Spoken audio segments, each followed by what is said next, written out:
Bueno, cuando leemos a Marcos, como lo acabamos de hacer, sin la ayuda de los demás evangelios, nosotros nos quedamos con la impresión de que Jesús estaba en el desierto y del desierto pasa a Galilea. Porque ciertamente en el versículo 13 lo vemos en el desierto siendo tentado, y en el 14 lo vemos entrando a Galilea proclamando el evangelio del reino. Y sin embargo, entre esos dos versículos hay aproximadamente un año de intervalo. La manera como nosotros lo sabemos es porque tú necesitas estudiar los evangelios en paralelo, y aquellos que han estado en el instituto con la materia entendiendo los evangelios pudieran recordar alguna de estas cosas que tengo que explicar. Pero ciertamente cosas han ocurrido entre la tentación de Jesús en el desierto y el versículo 14, que es el siguiente en Marcos. Escucha cómo este versículo comienza. Después que Juan había sido encarcelado, Jesús vino a Galilea. Bueno, ¿qué estaba haciendo Jesús antes de que Juan fuera encarcelado? ¿Dónde estaba Jesús antes de que Juan fuera encarcelado? Porque Marcos 1:14 es el inicio del ministerio de Jesús en Galilea, pero antes de ese ministerio en Galilea, Juan estaba bautizando, predicando, y Jesús estaba en actividad ya. La pregunta es, ¿dónde estaba Jesús? Bueno, Juan nos deja ver con claridad qué estaba ocurriendo. Porque lo que ha ocurrido es que Jesús hizo un primer milagro en Caná de Galilea, y él deja a Galilea y se va a la parte sur de Palestina, a lo que sería Judea, el área de Jerusalén. Y es durante este año de que yo he hablado que Jesús va al templo, donde Jesús enseña en el templo, y un día de esas visitas que él hizo, él limpió el templo al ver los mercaderes a corromper lo que era el culto y la adoración a su Padre. Eso es Juan 2. Pero cuando tú sigues leyendo, él tiene un encuentro con Nicodemo en Juan 3. Y todo eso está ocurriendo antes de que Jesús suba a Galilea otra vez.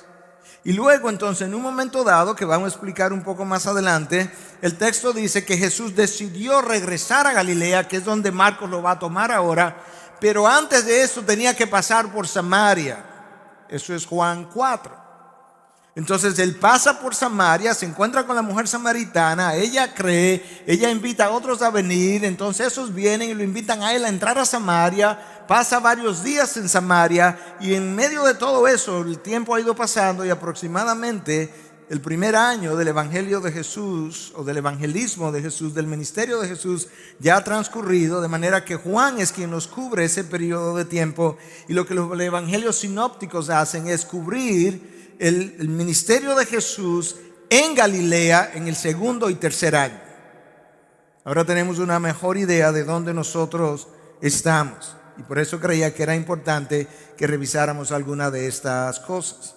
Durante todo ese primer año, entonces, Juan el Bautista está todavía ministrando, introduciendo al Mesías, bautizando. Se comienzan a generar algunas controversias que hacen que se dijera en un momento dado que Jesús estaba bautizando más discípulos que Juan, y entonces eso hace que Jesús se retire del área. Pero junto con eso, entonces, Marcos nos deja ver que lo que ha ocurrido también es que Juan ha sido encarcelado, y eso hace entonces que Jesús se retire de Judea y pase a llenar el vacío que Juan ha dejado.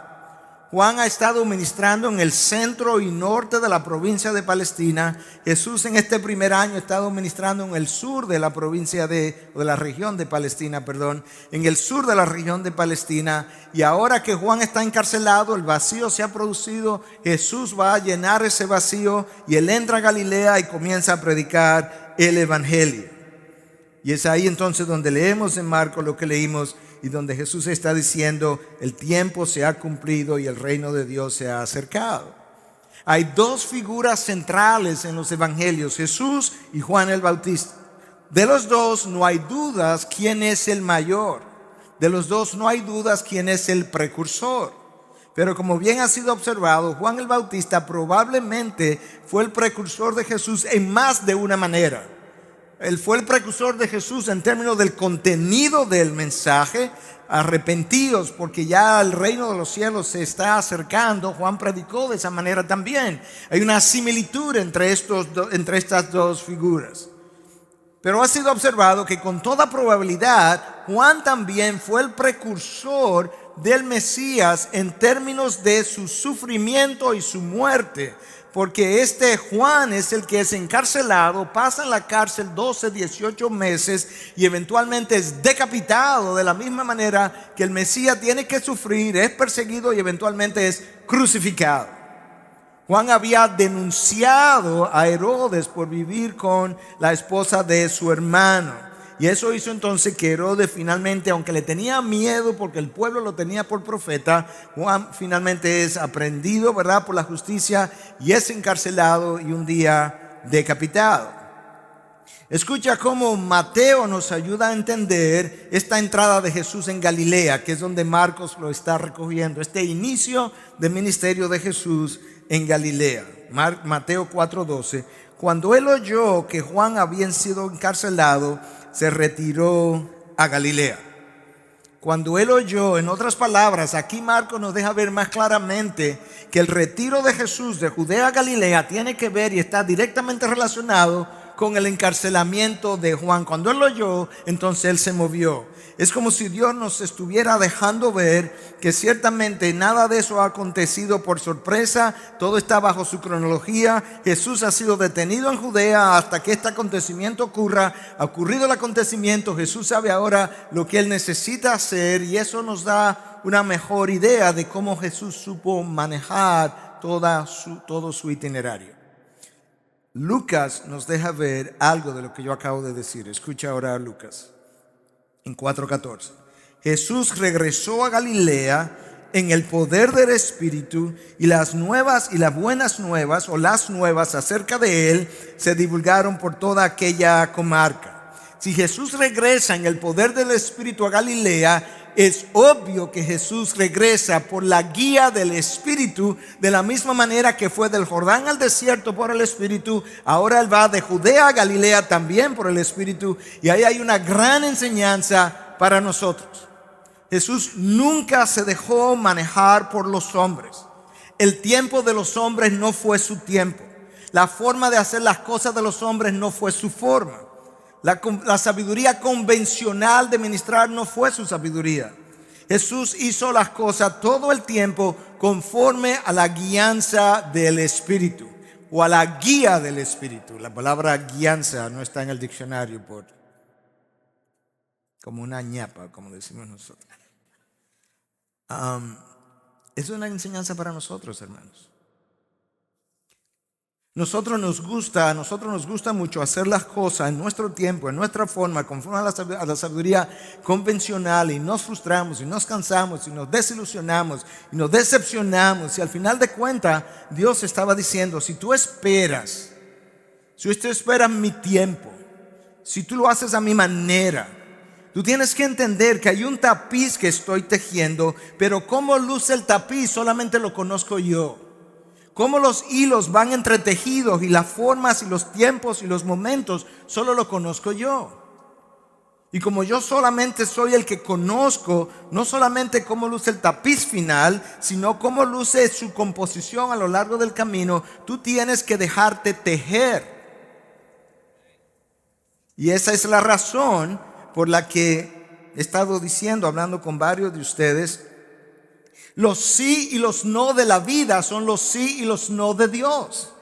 Hermanos, no siempre las cosas salen como yo quiero, pero si hay algo de lo que yo sé es que las cosas siempre salen como Dios quiere. No ha habido absolutamente nada que haya resultado de una manera que Dios no lo haya orquestado, permitido de una forma activa o pasiva, pero esa es la manera como Dios quiso que ocurriera. Si Él hubiese tenido otro deseo, Él lo hubiese orquestado de otra manera.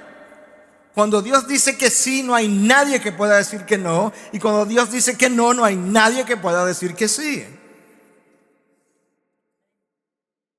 Cristo caminó de esa manera, de una forma guiada por el Espíritu, en Judea, hasta que ocurra el evento que me mueve a Galilea.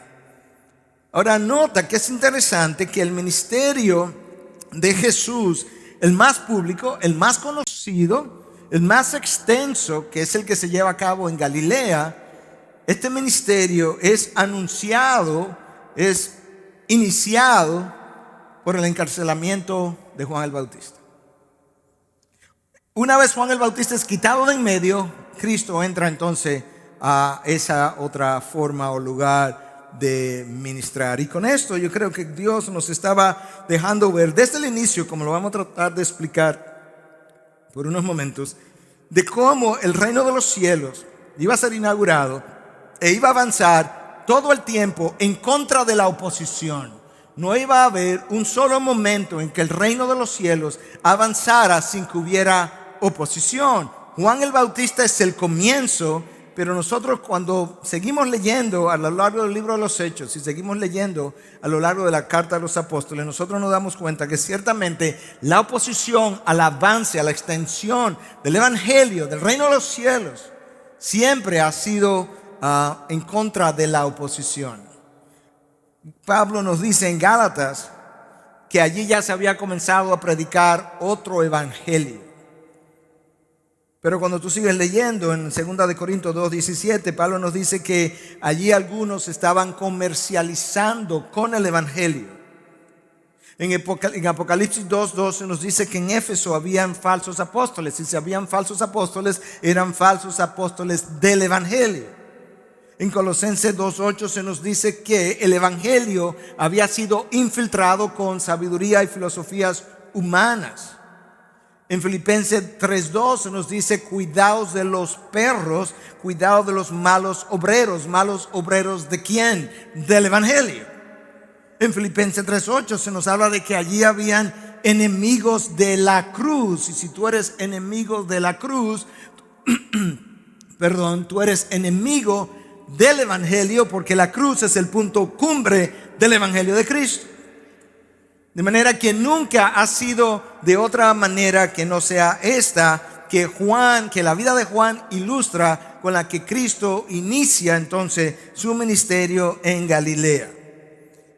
Nosotros no creo que tenemos una buena idea, por lo menos de una forma continua, de que nosotros estamos viviendo en territorio enemigo, invadido por un reino, valga la redundancia, invasor, que es el reino de Cristo. Literalmente, eso es como es. Este es el reino de las tinieblas que ha sido, se ha enseñoreado desde la caída de Adán. Y en un momento dado, entonces, el reino de Dios lo invade. La luz invade el reino de las tinieblas. La luz vino a las tinieblas y las tinieblas no lo reconocieron. Esa es la invasión que Cristo ha comenzado, y eso es lo que ahora nosotros comenzamos a ver. Y cuando tú estás en territorio enemigo y tú quieres avanzar, tú estás avanzando en contra del enemigo y continuamente él te hará oposición. El texto de Marcos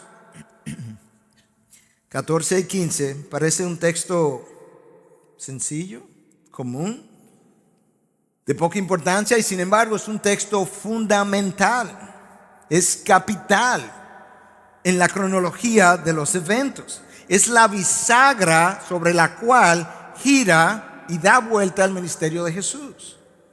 Ese texto que yo leí de versos 14 y 15 de Marcos 1 marca una transición del ministerio en Judea al ministerio a Galilea. Marca otra transición, marca una transición de Juan el Bautista, el ministerio de Juan el Bautista, que ahora está encarcelado, al ministerio preponderante del Señor Jesucristo. Marca una tercera transición, marca la transición de la oposición a Juan a la oposición a Cristo. Y marca una cuarta transición, y es la transición de un ministerio relativamente poco conocido, tan poco conocido que solamente Juan relata algunas cosas de ese año, a un ministerio mucho más ampliamente conocido, mucho más público, de mucho más impacto y por tanto de mucho más oposición, que es el ministerio de Cristo en Galilea, del cual nos hablan Mateo, Marcos y Lucas. Es un texto clave.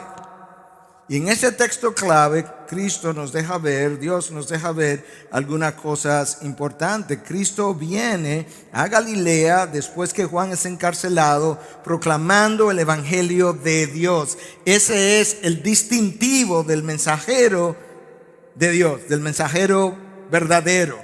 Es la proclamación del evangelio de Dios. No el evangelio de los hombres, no el evangelio de la prosperidad, pero sí el evangelio de Dios. Esa es su marca distintiva donde quiera que él se encuentra. Ahora, Juan no había hablado del evangelio y no lo podía hacer. Juan había hablado de algo que Cristo habla también y que los asemeja. Juan había hablado en Marcos 1:4 de la necesidad del arrepentimiento. Y Cristo viene y en el texto que yo leí nos manda a arrepentirnos. Ahí ellos se asemejan. Pero la palabra evangelio Juan no la podía usar porque Cristo es la personificación del evangelio. Él es el evangelio. Él es la consumación del evangelio. En Él termina y comienza, o comienza y termina el evangelio. Él es la esperanza del evangelio. Él es la garantía del evangelio. Y hasta que Cristo no viene, el evangelio del reino de Dios no ha sido proclamado. Ha sido anunciado algo que es como una sombra de lo que había de venir, pero no es el evangelio per se, y esa es la razón que Cristo inicia su ministerio en Galilea. O Marcos nos deja ver que cuando Cristo lo inicia proclamando el evangelio de Dios. Mateo no lo llama el evangelio de Dios, lo llama el evangelio del reino. Mateo es judío. Mateo tiene una audiencia judía en mente. Él sabe que los judíos evitaban pronunciar el nombre de Dios para no profanarlo. Por tanto, al hablar del reino no lo llama de Dios, o del evangelio no lo llama de Dios, sino el reino de los cielos o el evangelio de Cristo. Pero de eso, ¿verdad? Que se nos ha dicho de que Cristo entró a Galilea proclamando el evangelio de Dios. Ahora Marcos nos deja ver algo más, y es que Cristo entra diciendo: el tiempo se ha cumplido. Obviamente, si el tiempo se ha cumplido, debió haber habido otro tiempo anterior a este que fuese anunciado, que estaba esperando que terminara, y ahora este otro tiempo ha comenzado. La palabra tiempo ahí en el griego no es la palabra cronos que frecuentemente usamos nosotros cuando nos referimos a un cronómetro, nos referimos a cronología. Ese es el tiempo que tú y yo conocemos, el tiempo del reloj, el tiempo del calendario. Pero esa palabra en griego que es traducida como tiempo es kairos, y kairos es una ventana de oportunidad, un tiempo específico, un tiempo propicio, determinado, apuntalado, señalado por Dios para hacer algo en particular. El tiempo se ha cumplido, el kairos ha llegado. El kairos del Mesías, la ventana de oportunidad del Mesías. Y los kairos tienen comienzo y tienen fin. El misterio de Cristo tuvo un comienzo y tuvo un fin. Se terminó ese tiempo. Es una medida específica de tiempo. Entonces ese tiempo ha llegado. Cristo está anunciando todo esto por medio del evangelio de Dios. La palabra evangelio, el lenguaje original, aparece en el Nuevo Testamento unas 76 veces. La Biblia de las Américas las usa un poco más frecuentemente para traducir otras terminologías, unas 99 veces, pero la realidad es que es esa otra numeración que les di para el lenguaje original, y es una palabra que significa evangelion, implica buenas nuevas. Eso es un nombre, las buenas nuevas. Pero hay un verbo también, que es evangelizo, que implica básicamente anunciar las buenas nuevas. Y tiene un propósito el hecho de que yo esté dando estos detalles. Ahora, detrás tanto del nombre evangelion como del verbo evangelizo, hay una palabra, una raíz común, que es angelos o ángelos, que implica mensajero. Y usualmente entonces esta palabra implicaba un mensajero que traía buenas noticias, buenas nuevas, usualmente de victoria, o en ocasiones un mensaje político de victoria con promesa pudiera ser la ocasión. De tal forma que ahora yo sé que el contenido del Evangelio es algo que anuncia unas buenas nuevas que alguien trae, un mensajero trae, y ese mensajero es Cristo, y que tiene en su contenido un anuncio de victoria, y eso es exactamente lo que el Evangelio es. Son buenas nuevas para el hombre perdido que Cristo trae a través de su persona y que desde un principio anuncia una victoria sobre el pecado, sobre la muerte, sobre la condenación, y que por eso nosotros debiéramos recibir de esa manera. Evangelion. Algo que tiene que ver con gozo también, su lenguaje original. Ahora, en la iglesia primitiva, cuando esta palabra se usó, frecuentemente hacía alusión a las enseñanzas de Cristo, a la vida de Cristo, a la muerte de Cristo y a la resurrección de Cristo. Ellos veían todo eso como todo eso que acabo de describir como una sola unidad. Y ahora que el tiempo se ha cumplido, el Evangelio de Dios es la manera de entrar al reino. Y mira cómo Cristo lo dice: y el tiempo se ha cumplido y el reino de Dios se ha acercado. Cuando nosotros pensamos en algo que se ha acercado, frecuentemente nuestra idea es más en tiempo. Se acercan las Navidades, eso implica que quedan menos días. Pero en este caso, la palabra que Marcos usa es una más bien que habla de cercanía espacial. De manera que el reino de los cielos se ha acercado porque la persona que lo encarna está en medio nuestro. De tal forma que ahora ciertamente el Evangelio está espacialmente muy cerca de aquellos que lo han escuchado. Y es por eso que Cristo no dice el reino de los cielos se ha establecido, pero sí se ha acercado. Yo estoy aquí, yo lo estoy inaugurando. Yo soy la representación vía la encarnación de ese reino. Y ese reino, en esencia, representa el gobierno de Dios sobre el universo. Cuando el Espíritu de Dios viene a morar en mí, el reino de Dios ha venido a estar dentro de mí. El primer lugar donde el reino de Dios es establecido es en el corazón y en la mente de los hombres. En la medida en que la verdad de Dios penetra mi corazón, penetra mi mente, detrona al yo de su lugar y coloca a Cristo en el suyo, en la medida en que ese señorío es establecido, el reino de Dios me ha invadido. Y yo necesito ahora permitir que el reino de Dios en mi vida, incluso antes de pensar en llevárselo a otro, en mi vida se pueda extender, que ese señorío se pueda extender a todas las áreas de mi ser. De tal forma que a la hora de predicarlo, yo pueda predicarlo con un testimonio de vida contundente que ilustre las verdades que yo estoy tratando de transmitir. Y la única manera de extender ese reino es vía la predicación del Evangelio. Cristo llega a Galilea predicando el Evangelio de Dios. Es la única manera de extenderlo. Y Dios se propone invadir cada rincón de la tierra, cada rincón de oscuridad del planeta Tierra. Es una realidad el reino de Dios, es una realidad en tu corazón, es una realidad en tu mente, es una realidad que se ha presentado entre nosotros. Y ese reino va a avanzar, pero ha avanzado y continuará avanzando, abriéndose paso en medio de luchas, contiendas, oposición, aflicciones, y ha sido así, seguirá siendo así hasta el final. Escucha lo que Mateo 11:12 nos dice.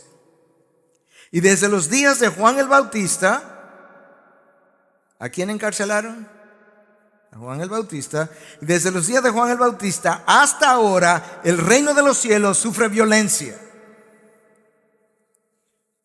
Desde el día en que Juan fue encarcelado hasta este momento, el reino de los cielos sufre violencia, y hasta el día nuestro, el reino de los cielos sufre violencia. Las persecuciones no han cesado, las dificultades no han cesado, la oposición no ha cesado. En la medida en que el reino de la luz trata de replegar el reino de las tinieblas, esa oposición no ha cesado. Decíamos eso en el culto anterior, y a manera de ilustración, tan pronto yo dije eso, el reino de la luz está tratando de hacer replegar el reino de las tinieblas. Todas las luces de este salón se fueron y una gran oscuridad cayó sobre nosotros, como buena ilustración de lo que estábamos hablando.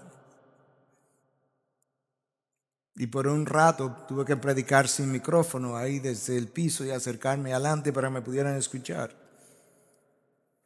Creo que fue una excelente ilustración.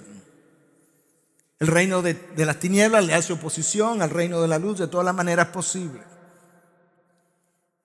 Y nos hace oposición a nosotros como representantes del reino de la luz. En nuestra mente nos confunde, nos aturde, nos desalienta, nos decepciona, nos confunde, nos magnifica las verdades hasta convertirlas en mentiras. O la distorsiona más que magnificarla, la distorsiona hasta convertirlas en mentiras. El Hijo vendría y anunciaría esa verdad. Esa verdad penetraría el corazón de los hombres, penetraría la mente de los hombres. Es un trabajo de guerrilla, donde estos son los perdigones que afectan y producen esa explosión en la mente de los hombres una vez penetran.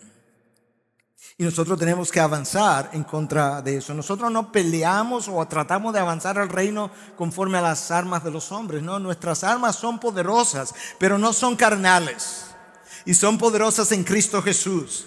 Y cada vez que tú predicas la verdad, esos son los perdigones que están tratando de impactar a aquellos que están en la oscuridad y producir en su interior una especie de explosión de la luz, de manera que ellos puedan ser pasados de un reino a otro reino.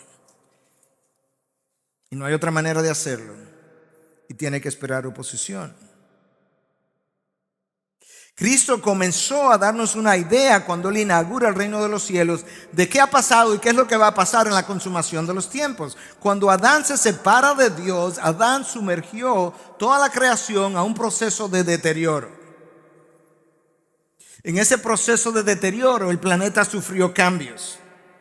Y parte de los cambios climáticos que vemos y que recientemente hemos visto en nuestros días, tormentas, ciclones y demás, corresponden precisamente a la disfunción de un planeta alejado de Dios. Cuando Cristo viene y Él invade el reino de las tinieblas, una de las cosas que Él hace es darnos evidencias de cómo su señorío iba a hacerse sobre el reino de la naturaleza, y en un par de ocasiones desde una barca Él calmó los vientos y calmó los mares. Para que quede claro que cuando mi señorío esté completamente establecido, toda esta disfuncionalidad va a cesar. Esto es simplemente parte de las características del reino de las tinieblas aquí en la tierra. Adán sumergió a la raza humana en un proceso de deterioro donde las personas se enfermarían. Cuando el reino de la luz en la persona de Jesús invade el reino de las tinieblas, las enfermedades comienzan a desaparecer y las sanaciones comienzan a verse.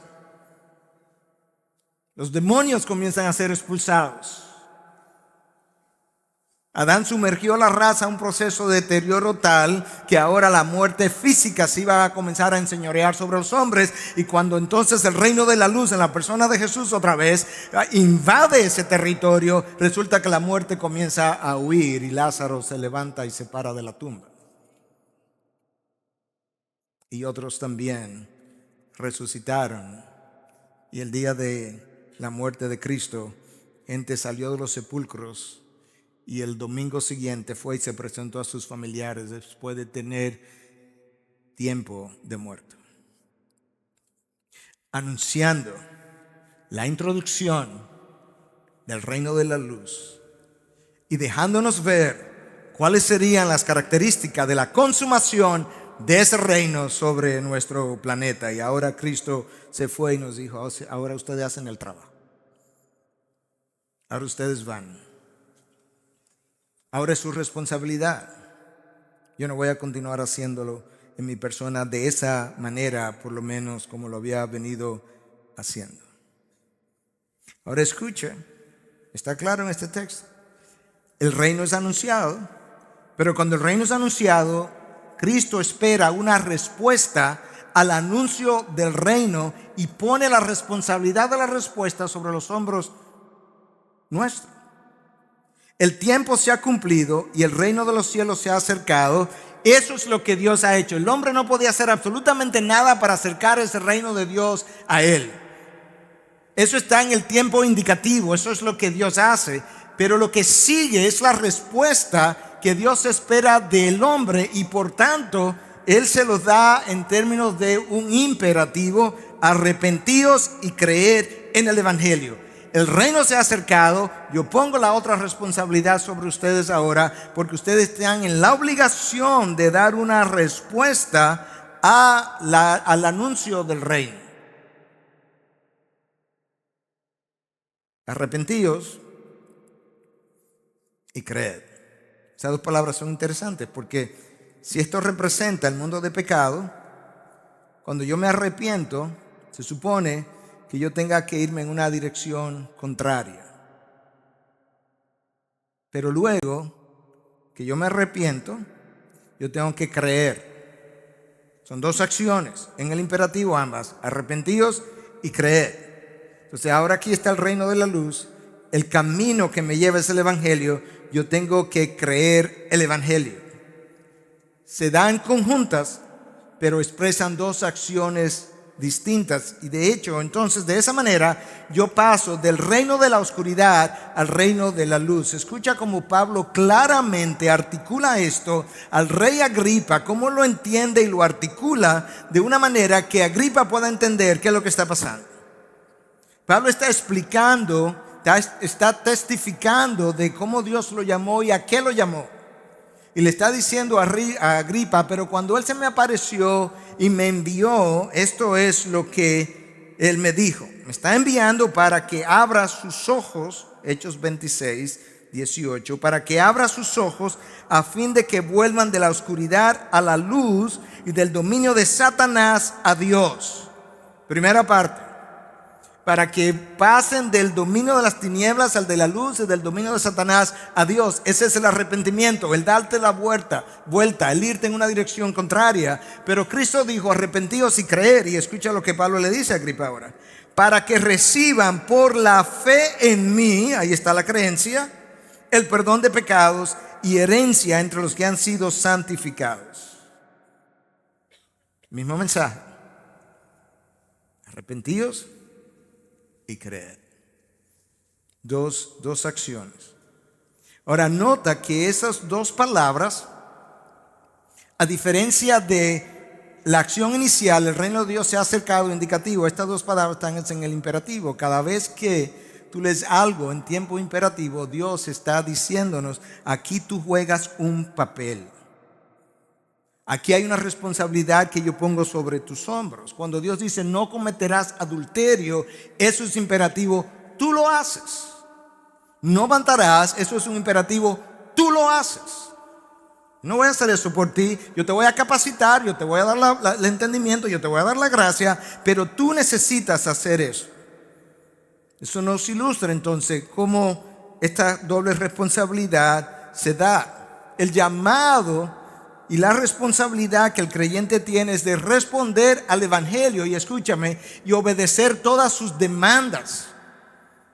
Y eso es algo que es preocupante hoy en día, porque muchas veces en el hacer el anuncio del Evangelio del reino de la gracia, se nos está quedando de lado algo que es tan claro en la palabra y que Kevin DeYoung expone también en su libro The Hole in Your Holiness, el agujero en tu santidad, que recientemente después de leerlo escuchaba que Piper decía, a mí me preocupa lo mismo que le preocupa a DeYoung en la santificación.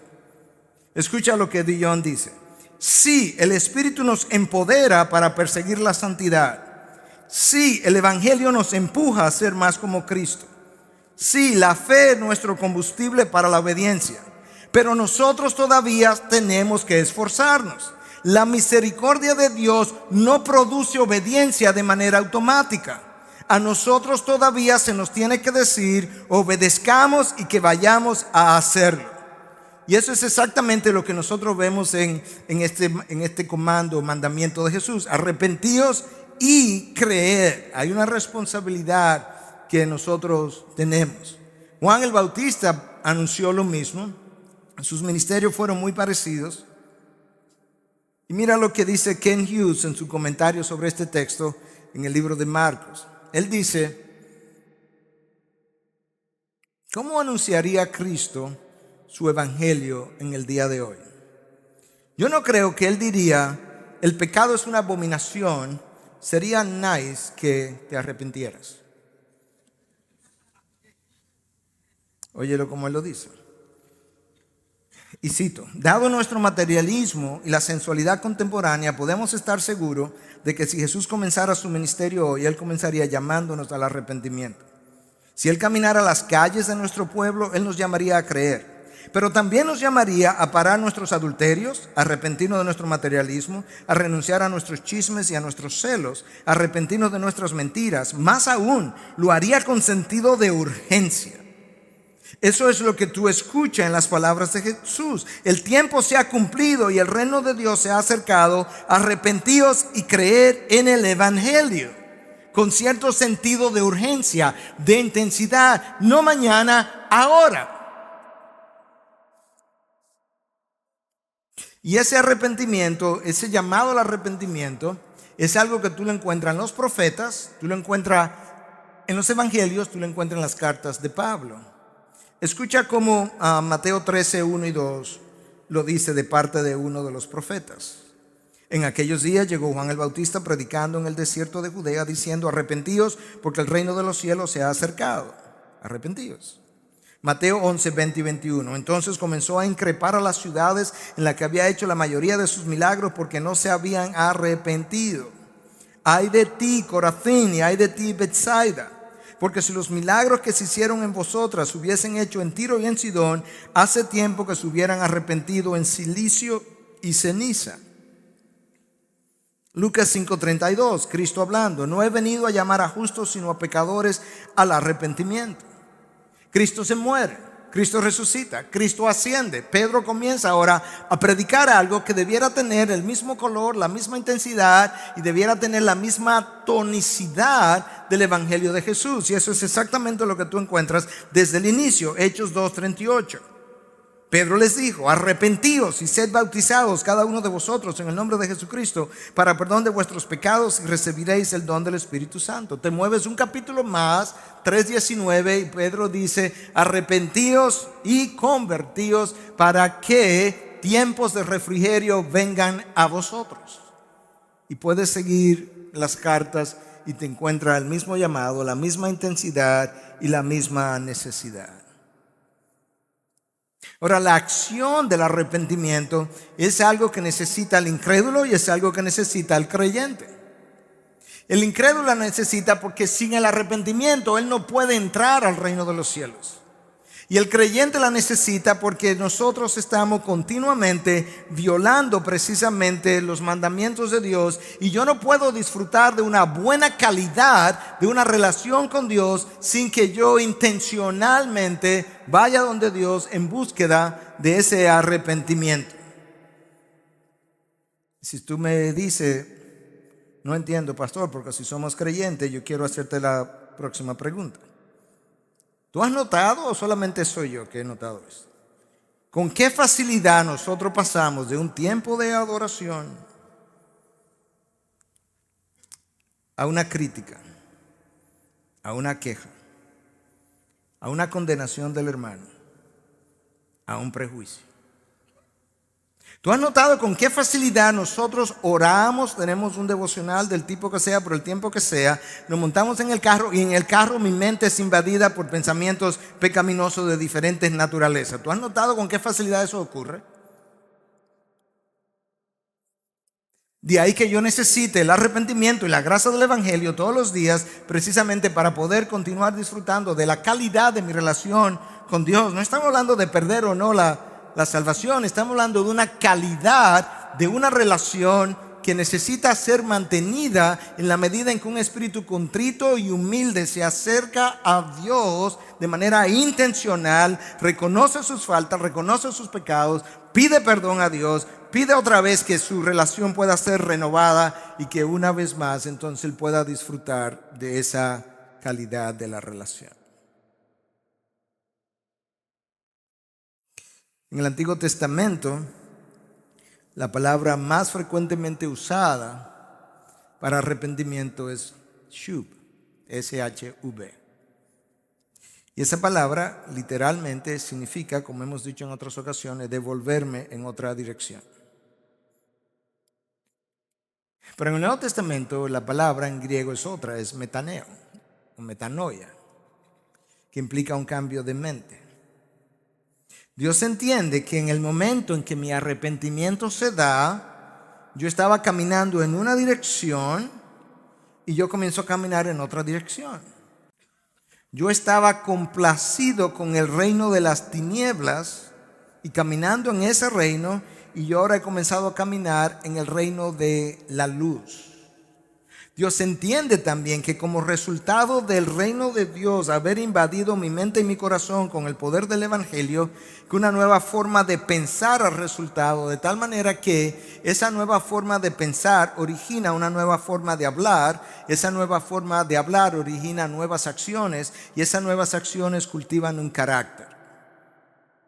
Eso es como se da. Las palabras eventualmente, los pensamientos, tenemos que cuidarlos porque esos pensamientos se convierten en palabras. Y las palabras se convierten en acciones. Y las acciones se convierten en hábitos. Y los hábitos cultivan un carácter. Cristo no nos está llamando simplemente a una vida más moral, hermanos. Para eso no necesito a Cristo. Hay gente moralistas. Cristo nos está llamando a una nueva forma de vida que no puede resultar sin una nueva forma de pensamiento. Y una de las grandes dificultades del cristiano es que él está en un nuevo reino, pero él continúa pensando como el viejo reino, y eso lleva al cuestionamiento con frecuencia de él mismo y de otros. Pero ¿será cristiano? Porque yo necesito una metanoia, yo necesito una transformación de mi mente, que es parte de la evidencia que yo puedo dar de que soy cristiano y estoy en el reino de la luz. Y esa nueva dirección en el que Cristo nos está llamando es una marca distintiva del cristiano. En el texto que yo no voy a exponer hoy, del 16 al 20, tú te encuentras con que Cristo ya se encontró con Simón y Andrés, que a veces pensamos que ellos pasan a tiempo completo en el primer año. No, ya estamos en el segundo año y Él lo está llamando ahora. Ellos han tenido contacto con Él, pero estaban a tiempo parcial en ese primer año. Ellos siguieron pescando. Pero ahora, en este segundo año, ya cuando estamos en Galilea, Él se encuentra con Simón, Pedro, y Él se encuentra con Andrés, que son hermanos, y ellos están pescando, y Él les dice: ok, ustedes van en esa dirección de pesca, yo los llamo para que vayan en esta otra dirección. Dejen esas redes y vayan a pescar hombres. Y más adelante, Él se encuentra con Juan y Jacobo. Yo no voy a exponer todo eso hoy, esta es la introducción y aperitivo. Y ellos estaban remendando las redes. Y presta atención que pasaron dos cosas. Uno, dejen esas redes y oye lo que el texto dice. Yendo un poco más adelante, vio a Jacobo, el hijo de Zebedeo, y a su hermano Juan, los cuales estaban también en la barca remendando las redes, y al instante los llamó. Hay un cierto sentido de urgencia. Y al instante los llamó, y ellos, escucha lo que dejaron. No dejaron las redes solamente, dejando a su padre Zebedeo en la barca con los jornaleros, se fueron tras él. Un llamado radical en otra dirección. Pastor, pero yo no estoy siendo llamado a tiempo completo. No, está bien. Pero tienes redes. Y una red, como hemos hablado otras veces, míralo como cosas en las que tu vida está involucrada, envuelta. Imagínate una malla de ese tipo, malla de tenis, de jugar tenis, donde se te enredaron los pies. Y esas redes no te permiten dejar avanzar el reino de Cristo dentro de ti, su señorío en tu vida, porque tú estás enredado en las redes. Y a veces dejamos las redes y volvemos a involucrarnos en las redes otra vez, lo cual hace más lento mi avance en la vida cristiana y el avance de ese reino en mí. Pero yo quiero ir a avanzar el reino afuera, y Cristo dice: ¿por qué no lo deja avanzar adentro primero? ¿Por qué no deja que el señorío mío crezca dentro de ti primero y luego ve y proclámalo afuera? Para que tenga mejor testimonio, mejor evidencia que presentar, para que pueda hablar con más propiedad. Esta respuesta a medias o ninguna. Eso no es nuevo. Cuando Cristo predicó, si hubo algo que Él hizo, más que definir el reino de los cielos, Él nos ilustró el reino de los cielos y lo hizo con parábolas e historias. Es más fácil ilustrar porque es un reino que todavía hasta cierto punto tiene cierta, no oscuridad, esa no sería la palabra, cierta falta de revelación. Entonces, Él nos ilustró más el reino con parábolas e historias que lo que nos definió. Y una de las parábolas que Él usó fue la parábola de esta gran cena a la cual se invitó para que la gente viniera, y los invitados que vinieran iban a formar parte de ese reino.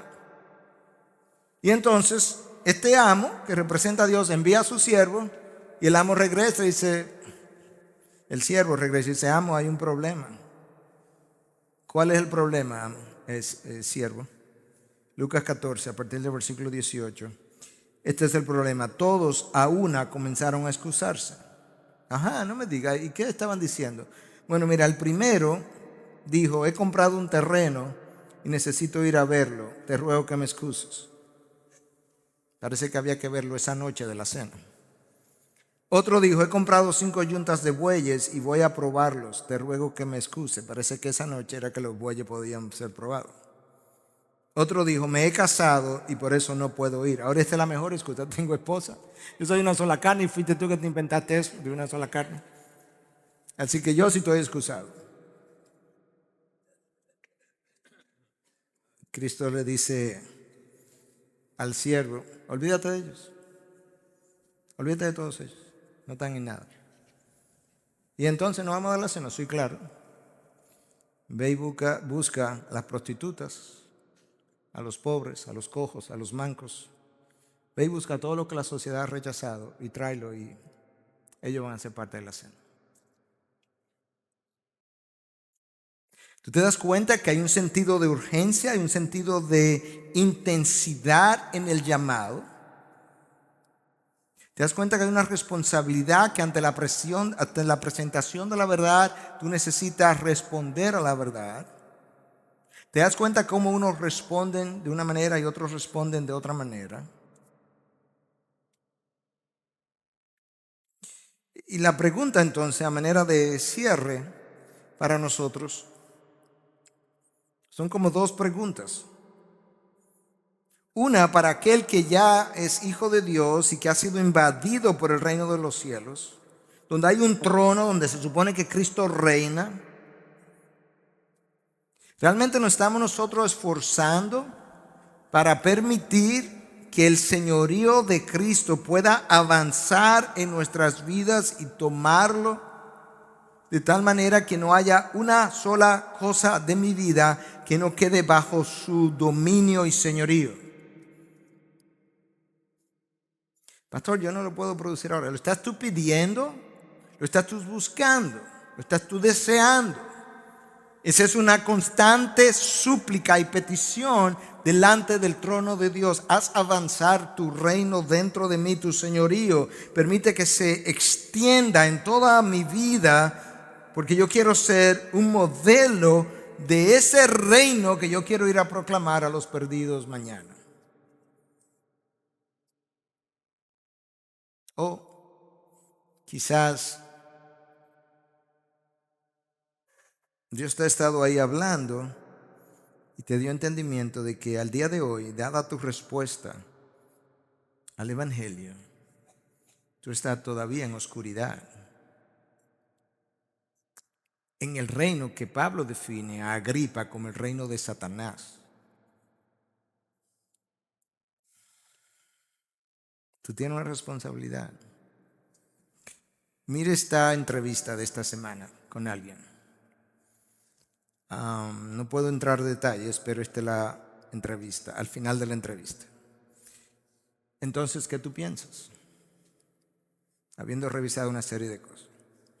Bueno, yo creo que Dios ha estado detrás de mí y yo he sido un necio. Y bueno, yo no te lo iba a decir de esa manera, pero ahora que tú lo dijiste, yo estoy de acuerdo. Él no se puso bravo, estábamos en un buen momento estoy de acuerdo. ¿Tú sabes qué me gustó de la entrevista? Él sabe que Dios le ha caído atrás. Y él también sabe que él tiene una responsabilidad.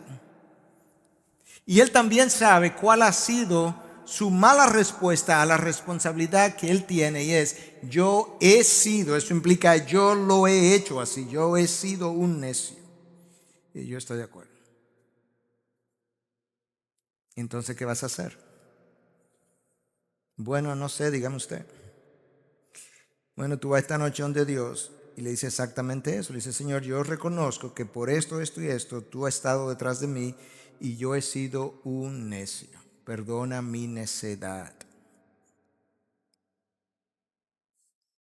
Yo necesito arrepentirme de mi necedad y no lo puedo hacer, pero yo estoy donde el que da el arrepentimiento para que me dé arrepentimiento. Tú tienes que ir. De manera que aquí yo estoy. Y esta noche no pidas nada más, que lo más probable es que no te van a oír. Pide arrepentimiento de pecado para pasar, literalmente, dile a Dios: yo quiero pasar del reino de las tinieblas donde estoy, dominado por Satanás, al reino de la luz donde tú gobiernas. Y le di a leer 2 Timoteo 2:26, que dice literalmente, 25 y 26, por si acaso Dios le concede el arrepentimiento para que escapen del lazo del diablo que lo tenía cautivo para hacer su voluntad. Yo dije: ahí está. Él abrió los ojos así grandes. Yo dije: ¿tú te das dando cuenta que tú eres esclavo del diablo para hacer su voluntad? 2 pesetas y grandotas. Y yo no lo sabía tampoco. Esa es la mala noticia. La buena noticia es que vino alguien e invadió el reino de las tinieblas, que tú dices que te ha caído atrás y a quien tú no estás respondiendo. La buena noticia es que él te ha caído atrás. La mala noticia es que tú no estás respondiendo. Ah, pastor, la bola está en mi cancha. Yo digo: bueno, en este caso sí, porque si él te cayó atrás. ¿Dónde tú estás? ¿Qué has oído hoy? Yo quiero cerrar ahora hablándole a aquellos que han oído de Dios, no del pastor, de Dios, y están bajo convicción y entendimiento. Oye las dos palabras: convicción y entendimiento. Convicción de pecado y entendimiento de que yo no estoy en el reino de la luz. Yo estoy en el reino de las tinieblas. El señorío de Cristo no está sobre mi vida. Yo respondo a otra agenda. Y eso es una necedad, de acuerdo a la palabra.